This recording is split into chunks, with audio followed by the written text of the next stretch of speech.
Marc Marquez tidak ingin MotoGP menunggu hingga 2027 untuk mengurangi aerodinamika karena sayap semakin mengganggu aksinya. Aerodinamika telah mendapatkan peran yang sangat relevan di MotoGP.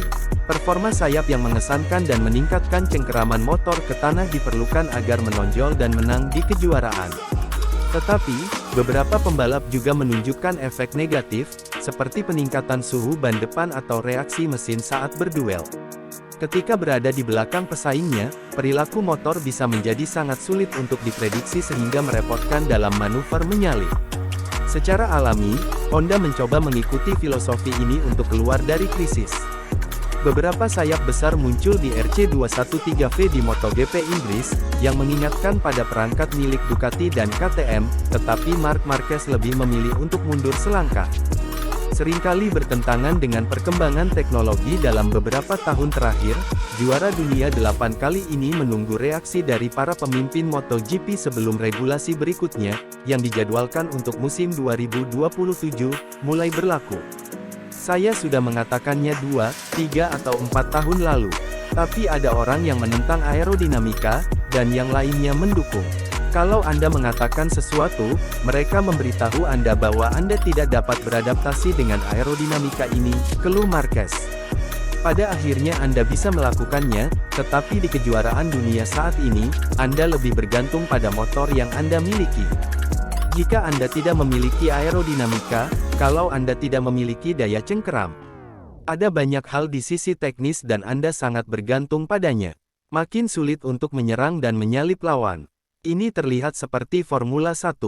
F1 sekarang bergerak ke arah yang berlawanan, dengan beban yang lebih sedikit. Kami melakukan hal yang sebaliknya, makin lama makin besar. Tampaknya, hal itu akan berubah pada 2027, tapi sudah terlambat. 3 tahun seperti itu. Pol Espargaro juga mendukung perubahan peraturan secepatnya, tetapi ia sadar bahwa akan sulit untuk menemukan suara bulat yang diperlukan di antara berbagai pihak yang terlibat dalam kelas utama. Masalahnya selalu sama.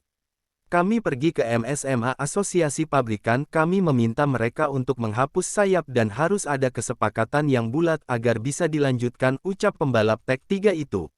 Merek-merek yang lebih maju secara aerodinamis cenderung menolak untuk melepaskan keuntungan ini, bahkan jika argumen keselamatan ikut berperan. Anda berhadapan dengan merek-merek tersebut, dan kemudian menjadi rumit, karena mereka mencurahkan banyak tenaga dan uang untuk olahraga ini.